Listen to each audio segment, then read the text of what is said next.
Dacă ți-ai cumpărat o cameră și nu știi ce să alegi între obiective prime și obiective cu zoom, sau dacă ai deja obiective prime și nu știi dacă merită să treci obiective cu zoom, ăsta e clipul potrivit. În primul rând, hai să stabilim ce înseamnă obiective prime și ce înseamnă obiective cu zoom. Obiectivele cu zoom sunt exact așa cum le spune și numele, adică poți să dai zoom, în timp ce obiectivele prime sunt obiective fixe în care nu poți să dai zoom, dar care vin cu multe alte beneficii care poate uneori contează mai mult decât să dai zoom efectiv. Prima diferență între obiectivele prime și obiectivele zoom este că cele prime sunt mai sharp decât cele zoom. Dar în ultima perioadă, obiectivele cu zoom au început să fie și ele tot mai sharp, deci nu se mai simte așa de tare diferența. Probabil cea mai importantă caracteristică la alegerea dintre obiectivele prime și zoom este prețul. Un obiectiv zoom care își păstrează F în momentul în care dai zoom e extrem de scump. Și ca exemplu avem aici un 28-70 de mm cu 2.8 constant care costă mai mult decât toate astea 3 la un loc. Aici având un 85 de mm cu 2.0, un 50 de mm cu 1.8 și un 16 mm cu 2.8. Și întrebarea e următoarea.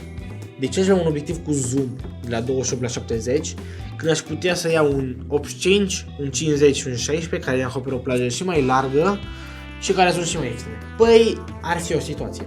Să zicem că ești la un eveniment și n-ai timp absolut deloc să schimbi obiective, ești mereu pe grabă și trebuie să iei cadre și wide și zoom și intermediare și mai departe.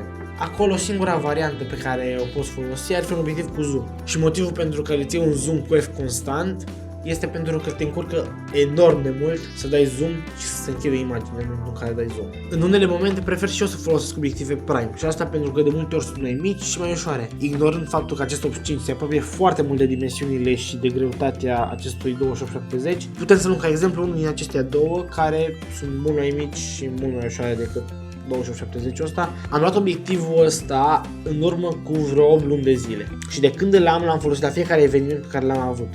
Asta pentru că mi-a ușurat foarte mult viața, pentru că nu trebuie să schimb obiective dacă vreau să iau un close-up sau ceva și imediat după trebuie să iau un cadru wide. Și încă un avantaj foarte mare, nu te car cu niciun obiectiv după tine. L-ai pus pe cameră dimineața și nu l-ai mai dat jos până seara când ai venit acasă. În timp ce obiectivele prime trebuie constant schimbate între ele și asta necesită să le cari pe toate cu tine, să le schimbi, expui senzorul la foarte multe riscuri, praf, mâzială și mai departe.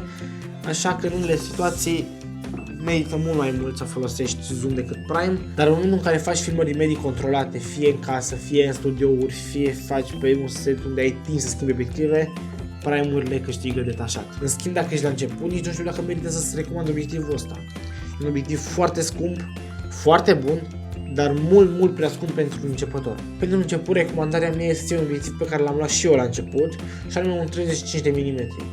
În cazul meu era un 35 de mm cu o diafragmă care se deschidea până la 1.8. Nu e o regulă să ții cu diafragma așa de mică sau mai mare, e la alegerea ta. Prețurile nu diferă de mult la prime-uri precum diferă la obiectivele zoom, așa că diferența mică de preț ar putea să facă diferențe mari la filmări. Dar dacă deja ai o cameră și niște prime-uri și filmezi deja chestii care necesită schimbat foarte mult obiective, un obiectiv zoom îți va schimba viața cu totul. Mie cel puțin mi-a schimbat viața de când l-am folosit extrem de mult și m-a ajutat enorm în multe situații, chiar dacă este mai puțin sharp și o diafragmă mult mai deschisă decât ce am eu aici. Mai ales obiectivul ăsta cu 5 care are un 2.0 se vede senzațional, dar aș prefera să folosesc zoom în multe situații față de obiective prime, tocmai din cauza că sunt mai versatile și poți să le folosești în mult mai multe situații. Dacă ești începător și ai timp să schimbi obiective și nu ești într-un mediu în care ești pe viteză tot timpul, obiectivele prime sunt ideale, dar dacă ești într-un mediu în care filmările tale sunt run and gun, trebuie să filmezi acum close-up, după trebuie să filmezi imediat wide și după aia intermediar, obiectivele cu zoom sunt alegerea perfectă. Și cam atât a fost cu acest clip, sper că v-am ajutat și dacă aveți întrebări ca și în clipurile trecute, le puteți lăsa în comentarii sau pe Instagram, aveți Instagramul meu chiar aici și până la urmă tu ce alegi?